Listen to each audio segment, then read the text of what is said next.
a high school teacher mysteriously disappeared. Did she go on vacation without telling anyone, or was she taken against her will?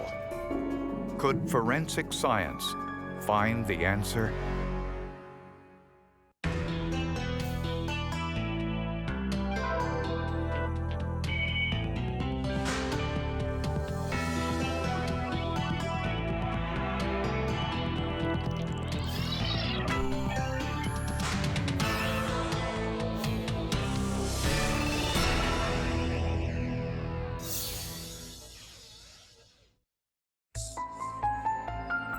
Not all students do well in traditional schools. For teenagers in San Antonio, Texas, the Robbins Academy is an alternative for high school students who need extra help. Well, Robbins takes two kinds of students. Students who just simply don't do well in the sort of traditional high school environment, and also students who have failed out of disciplinary issues, attendance issues, behavioral issues. 58-year-old Diane Tilley was one of the school's founders. Her success with troubled students earned her the nickname, the Miracle Worker. Diane Tilley was the kind of teacher who really believed in her students and saw potential in them, and they responded to that. And she had something about her that she was able to work with these individuals and get the most out of them, motivate them, raise their self-esteem. The day before Thanksgiving in 2004, Diane Tilley wasn't at school at her usual time, so her co-workers drove over to her home to check on her. They knocked on the door, there was no answer. They looked in the window. They saw that the place was just in a state of disarray. They became alarmed. Police were called to the scene, and they knew immediately there had been a robbery. It's ransacked, things scattered all over the place. The house looked like it had been turned inside out. Even the linen closet was, had completely been gone through. I just started thinking to myself, okay, what could have happened here? What happened to this woman, and where is she, and why is her home like this? Electronic equipment was missing from the home, as was Diane's .357 Magnum pistol she kept for protection. The most ominous clue in the very beginning was the bullet hole through the couch that had lodged in the floor in the front room. So there was a threat of violence from the very beginning. Police technicians found no foreign fingerprints in Diane's home, and Diane's car was missing. The lack of blood evidence raised the possibility that Diane might not have been home when the crime occurred. So I was kind of also still waiting to see if maybe she would come through the door and say, hey, why are y'all here? What happened to my house? But there were other clues that signaled trouble. In the bedroom, detectives found an empty condom wrapper on the floor and a pair of tennis shoes with one of the laces missing. Diane's purse was still in the home, but her ATM card was gone. On the kitchen table, investigators found 3 ATM withdrawal receipts, time-stamped around 8 p.m. from the night before. Interestingly, all 3 withdrawals were unsuccessful. But who would forget their PIN number 3 times and still have a transaction receipt come out? There's something's not right with this. So investigators decided to set a trap. They asked Diane's bank to keep her account open. A lot of banks wouldn't have been this cooperative. Upon notification that this card was very likely being used in fraudulent criminal transactions, a lot of banks would have just closed this thing down. And so I was like, please use that card. Please use that card so that we can zero in on you and we can find you. And hopefully we could find Diane Tilley as well.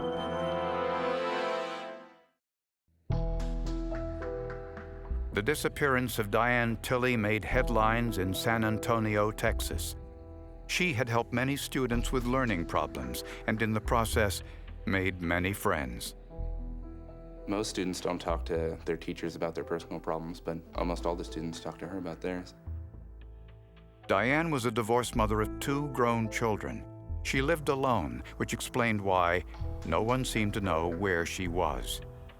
Investigators spoke to her boyfriend, a municipal court judge who lived in Dallas 300 miles away.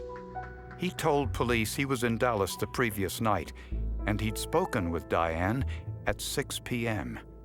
Phone records confirmed his story. This was a serious relationship. This was not someone who was, vindictive or out to harm her in any form or fashion. He was overly concerned for her welfare. Police checked the airlines and found no evidence that Diane took a flight to Dallas or anywhere else for that matter. And they had to consider whether any of Diane's students might have wanted to harm her.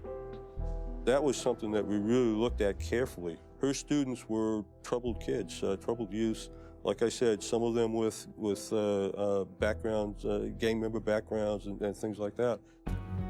While investigators looked into that possibility, they had only one sure lead to follow: the ATM receipts found on Diane's kitchen counter.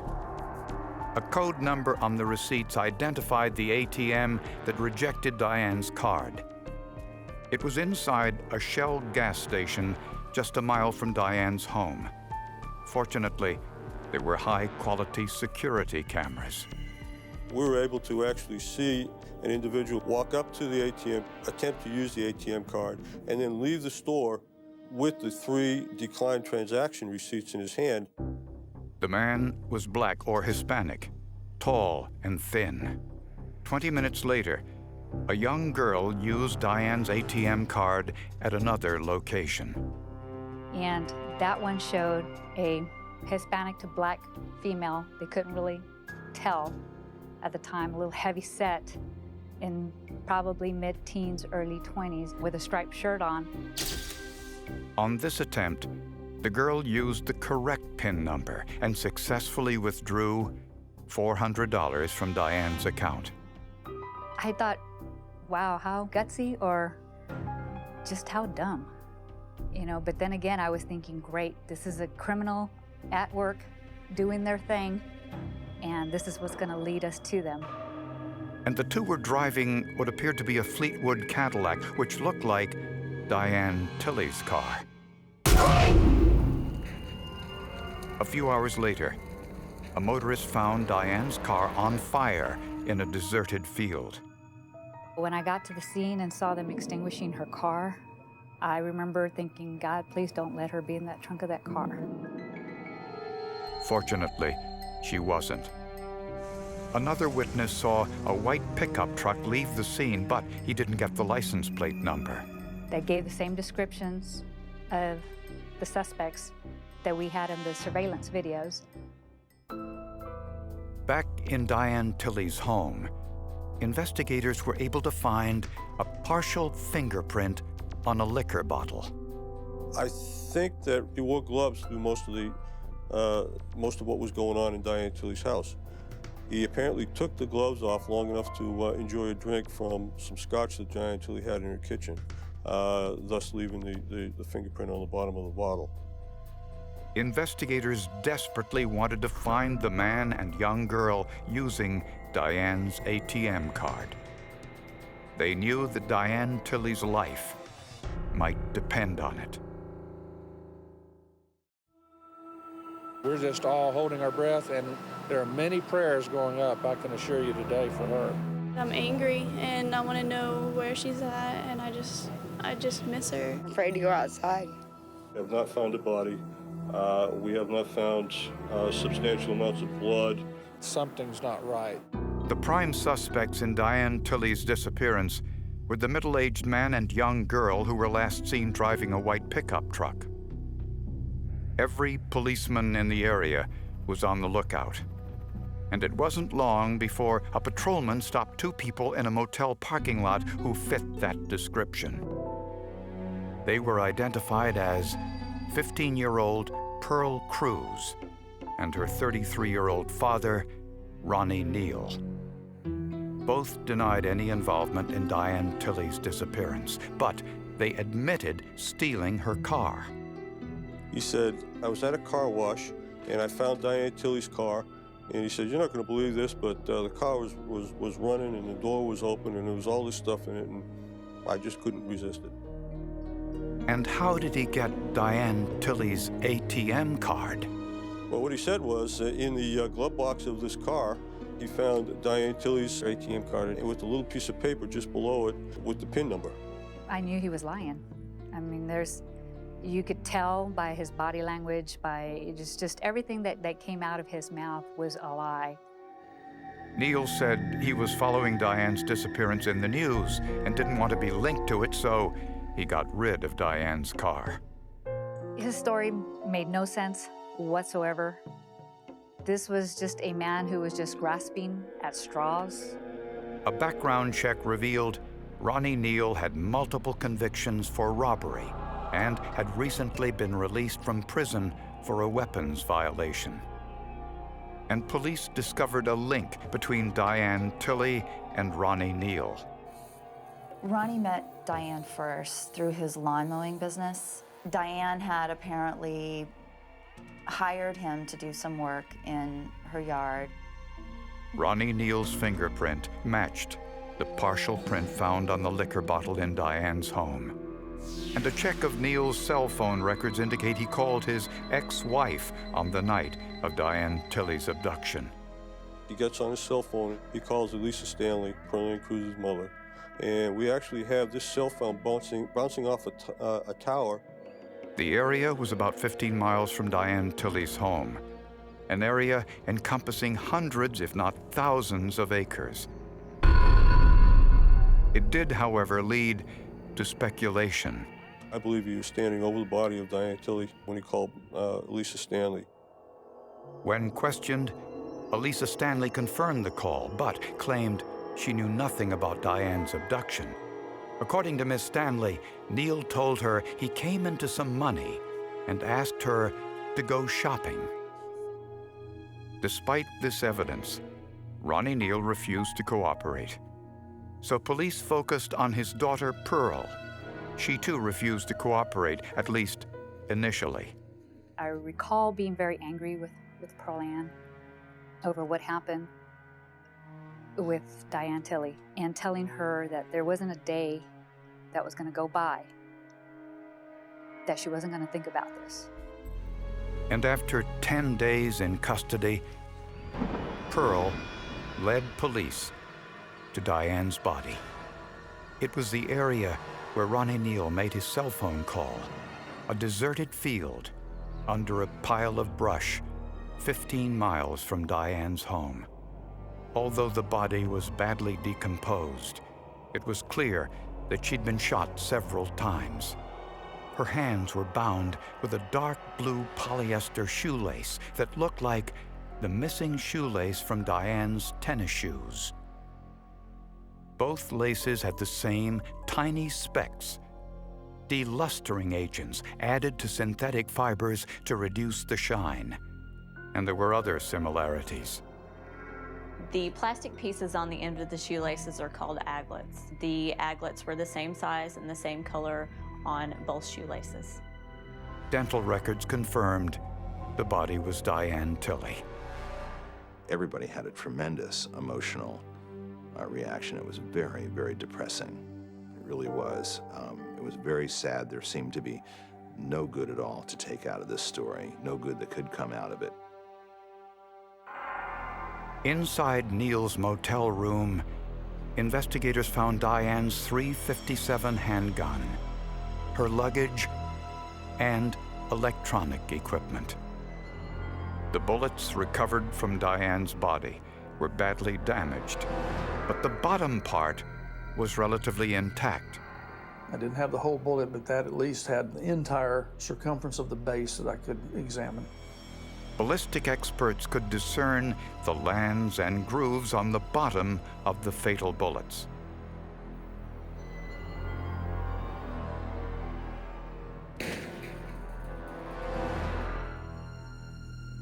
The bullets test fired from Diane's gun were the same as those that killed her. You're looking for these matching scratches. They have to have the same type of character. In other words, depth or the width of them and the spacing between them.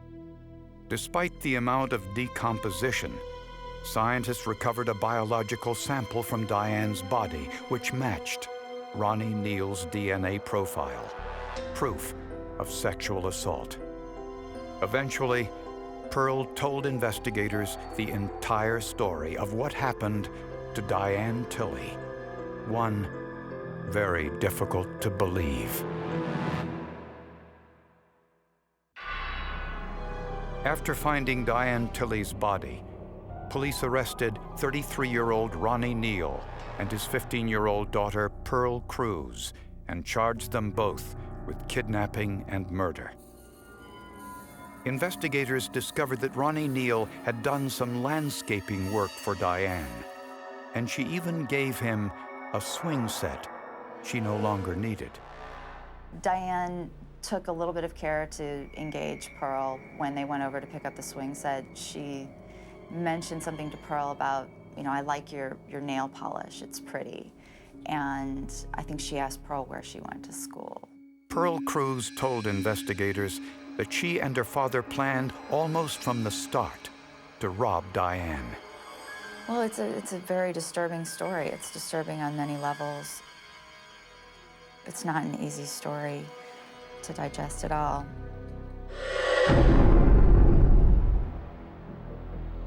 On the night of the murder, Pearl knocked on Diane's door and told her their truck broke down a few blocks away and asked to use the telephone. Once inside, Pearl pulled a gun.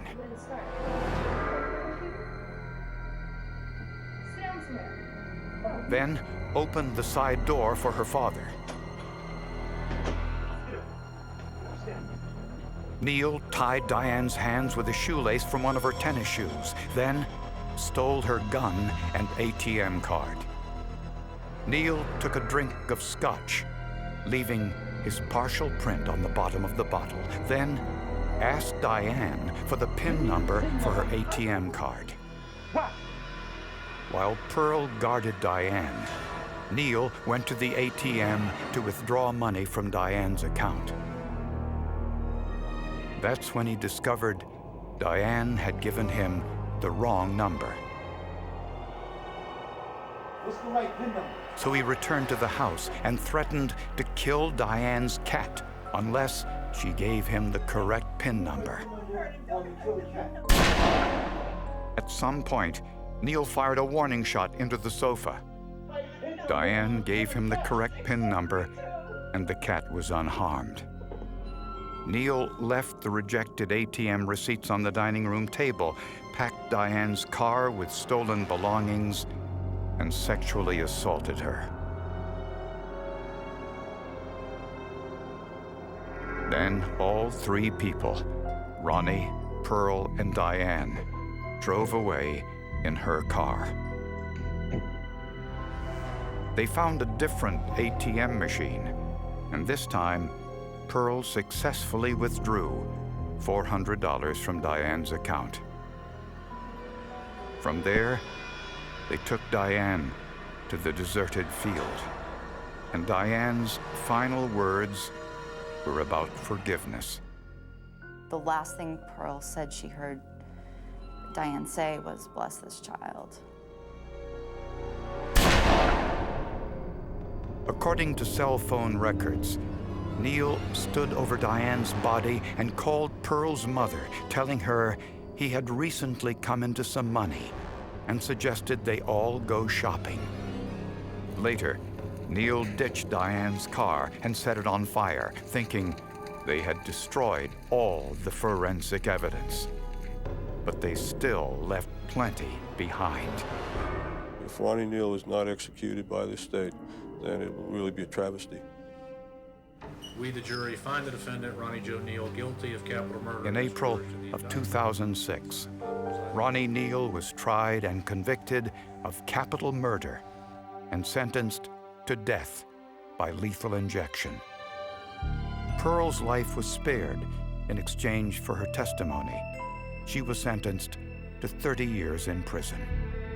If you're looking for a teenager who's going to get right while incarcerated, I'm afraid you're going to have to wait in Pearl's case.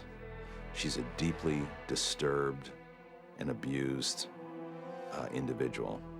Psychopaths are not born, they're created, and Pearl Ann Cruz was certainly created. People who knew Diane Tilley are struck by the irony.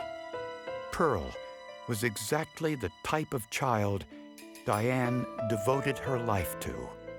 Diane would have connected with her, and she could have turned her around. In the end, Pearl Cruz's eyewitness testimony helped, but investigators say they could have gotten a conviction without it.